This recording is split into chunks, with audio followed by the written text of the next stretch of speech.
everyone. I'm Ilana. Welcome to Not Good, Not Nice, Just Right, where I share my probably unpopular opinions. And I finally got my cat to show up on camera. He's very not happy about it, but he'll survive. This is a very spontaneous video. Just some thoughts that I had about what I like to call high school musicals. Okay, he's really annoyed. I'll let him go. Basically, this is just, I don't know, some random thoughts about high school musicals, basically musicals set in high school that are quite popular recently, but also, besides Dear Evan Hansen, quite not that successful. And here are some of my thoughts as to why and maybe what makes Dear Evan Hansen different and so fucking successful, even though I don't have a concrete answer to that one. So the musicals I'll be talking about are Hathers, Be More Chill, Mean Girls, and Dear Evan Hansen.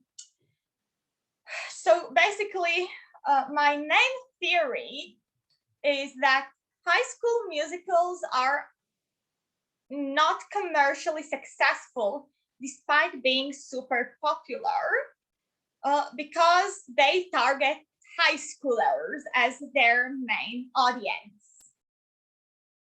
Now, why is that such a detriment for them?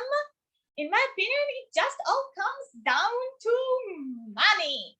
Basically, high schoolers, in my opinion, have the least buying power of any possible audience. Obviously, musicals that target adults as their main target audience, they have it fine, because, I mean, adults have jobs, they earn money, and they can choose to spend that money on a theater ticket if they so choose, right? Obviously, theater tickets are still expensive, but, I mean, adults have money that they earn and they can choose to spend it on a theater ticket. Now, kids shows have it, I think, even better, because sure, kids have no money and have no buying power, but they have parents that will take them to shows, because like a little kid, you won't send a little kid on their own to the theater, right? You won't do that. You'll have to come with your kid, which first of all puts double the butt on the seats, right? Because you don't only have the children there who are your target audience, you also have their parents, which have to pay for a ticket not just for their child, but also for themselves. And if the show is, you know, kid-friendly and wholesome, like all those Disney shows, the parents will have a hard time saying no to their child that wants to go see the show. If the parents can afford it, they will take their child to see that show. And additionally, these shows are very merchandisable, especially like shows like Lion King and The Little Mermaid that have like these cute animals that you can sell cute plushies of. And, you know, the children are crying and the parents are buying. And merchandise for these like Disney shows, I'm sure, brings tons and tons of money. And now in the middle, we have the high school musicals, which are kind of stuck in this awkward position where, because they target high schoolers, they have a very devoted, very vocal fan base on one hand, but on the other hand, this fan base has basically zero buying power, because these are high schoolers. Most of them don't work, and even if they work, they earn like tiny bit of money because they can't work full time. So like do maybe like a bit of babysitting or something. And they don't really have a lot of money. And yeah, sure, they will buy merchandise if they can afford it, but most of them can't don't really. And also these shows, they usually, because they take place in a high school, so you don't really have a lot of like extra things to sell besides like, I don't know, like t-shirts and playbills and programs that like every show has, because you don't have like plushies or toys or like the really pretty like ornaments and statuettes that like Phantom, for example, sells, because there's nothing special about the costumes or the sets or anything, because it's just a high school setting, which on one hand makes the show probably somewhat cheaper to produce, but on the other hand, you don't have too many special things to sell, I suppose. But even more than that, like, these kids want to go see the show. Oh, they really want to, but most of them can't. First of all, because most of those fan bases are online. Many of the fans are not even from the US or the UK, meaning they can't go and watch the show no matter how much they want to. And even those who are living in proximity to the theater, many of them can't afford it, and their parents are less likely to take them to it because they're not little kids anymore. They don't need their parents to go see a show. And because these shows are like edgier and are not like family friendly, like the parents won't want to go and see it because it really does not target them. And these shows are like, some of them are like the last thing you want to see with your parents. But also, like, parents might not approve of their child going to see this show. So basically, these shows develop a very devoted vocal fan base that has absolutely no buying power. And this is why, like, for example, Be More Chill, due to the super vocal fan base, they like opened on Broadway and on West End, and then what? The production closed like really quickly. We heard nothing about it ever since, like nothing. Because despite the very vocal fan base, this fan base could not support the show in the way that mattered, which is financially. And even Heather's that, yeah, is still like, there's a tour going, there's some productions going up somewhere, but it wasn't like a hugely successful production. And Mean Girls also, sure, it opened on Broadway and closed rather quickly. Like, that's it. It's like, here, by the way, you should watch Sarah Z's recent video on why the Mean Girls musical is not good. I just watched it. I really enjoyed it. Yeah, recently her videos, I kind of less enjoyed them, especially since she got a team co-writer there. But this one I think she wrote on her own, which may be why I enjoyed it so much. But anyway, enough about that.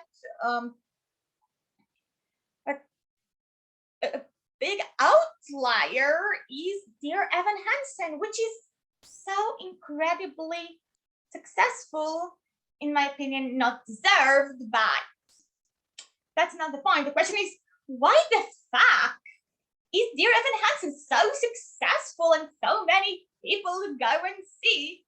And I think part of it is the great marketing campaign that they had, the inspirational bullshit that they so hardly promoted and shoved down everyone's throats, that it worked. Because, like, I'll make a video comparing Dear Evan Hansen to Heather's once I actually bring myself to watch a bootleg of Dear Evan Hansen. I will need to be very drunk for that. I'll do it after I finish with all my tests, so February. But I'll compare it to Mean Girls, which is the other like major Broadway production. And like that came very close in time, and like why one was successful and why one was not. And I think it all comes down like partially to marketing, because like, and how the adults viewed each musical. Because sure, Mean Girls also has the like for inspirational be yourself ending and like the bullshit song I'd Rather Be Me, which is, oh my god, so poorly written. Poor Bart Wilbert Weed, she deserves so much better. I mean, honestly.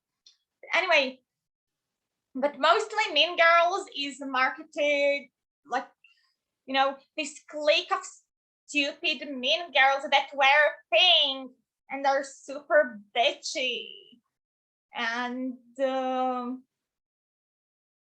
what adult is gonna want to see that? I mean, I doubt a lot of adults would be interested in that. But on the other hand, Dear Evan Hansen is about this sad poor boy that like woohoo is so sad and depressed.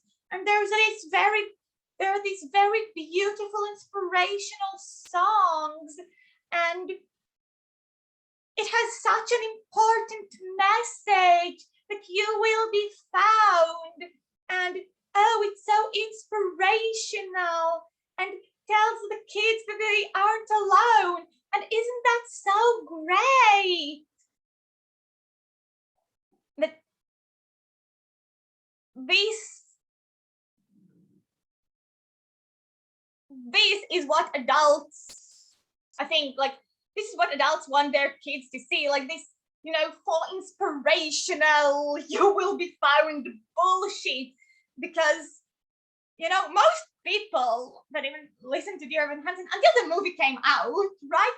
Most people had no idea even what the plot was really about, because like, I'm sure you all saw the trend of people like suddenly discovering what Dear Evan Hansen is actually about and being like shocked and horrified and like, what the fuck? He like used this dead kid, like a friendship with this dead kid to fuck his sister. That's so fucked. Like, people were shocked to discover this because the show really does not market itself this way. The show's marketing is very, very deceiving intentionally. Very, very intentionally. Because, like, on one hand, you have the premise of this poor, depressed kid finds a family and discovers that he is not alone and everything will be okay and he will be found. That sounds inspirational. That sounds good. That sounds like the wholesome things that you want your teenage child to see. On the other hand, you have the premise of this boy fakes a friendship with this kid who committed suicide to endear himself to his grieving family and to get closer with his sister who he has a crush on. That sounds way more fucked up and iffy, dare I say. And I'm not saying that you can't have musicals with like dark or problematic or questionable premises. I mean, there's Hatters. I love Hatters. I really, really love Hatters. But Hatters doesn't hide behind a inspirational, wholesome message. Hatters is honest about being a dark comedy. And that's why I love it, and that's why I think it's kind of unsuccessful, because less mature, like adults will want to see that and will want their teenage children to see that. that's why Heather's fan base is mostly online and can't really financially support the show like Dear Evan Hansen, that is turned itself into something so marketable, like undeservedly. And I don't know what's going on with Dear Evan Hansen currently on Broadway and on the West End. I'm not sure, like, also with COVID, everything is so messed up. I don't know. But I don't know, we'll have to wait and see how the movie will affect the show. I mean, sure, it came out what, a while ago, but not that much. We'll have to wait and see what effect the movie has on the show, because I think the movie did deliver quite a blow to Dear Evan Hansen's popularity, because more people discovered the lie about the marketing, about how deceiving the marketing is and how fucked up the plot actually is. So I hope it deals a blow to the show's popularity, honestly, because I hate Dear Evan Hansen, and yeah, I'm not ashamed to say it. I fucking hate this show because of everything that I said, right? And in general, I am tired of those High School musicals. And I mean, I love Heathers, right? I do, but they also, one of the things that I kind of dislike about them is they all have this very generic pop rocky bland sound. Like, no, some shows are, but I mean, Heathers has some really fun songs. I love Heathers, and it has a slightly more unique sound because it leans more towards the 80s. But the like all the High School musicals that are like happening in modern times, they have this such a bland sound that just, it makes me sad. I like, it's not that I hate this sound so much. I mean, I love Heathers. Mean Girls has some fun songs. It's fun, to listen to while you're driving and stuff, but it feels less and less musical theater to me. I want songs with a more legit sound. I want those soaring high notes and, the beautiful legit sound. I want something more complicated. And one of the reasons why, I know this sounds like kind of a completely out of nowhere, but why I love Gentleman's Guide is because it's a new show relatively, even though, oh my god, it's been like 7 years since it came out, right? It's from 2014, but I mean, it's recent, right? It's rather recent. But it has a very legit sounding sound, very, classical musical theater sound that is so rare to hear nowadays, I feel like. And I miss that, Unfortunately, recently Sondheim passed away. But I want more musicals like Sondheim's. I want these complicated melodies. I want something more interesting than, generic for inspirational pop. I mean, there's nothing wrong with it, but I feel like it kind of oversaturates the market currently, especially in the teenage young adult age range fandom. And yeah, I want something new. And yeah, I hope we can move on from High School musicals to something different. That has been a very long and unnecessary rant, but I don't know, I hope you at least found it amusing. Thank you all for watching if you watched until now, and see you next time. Bye.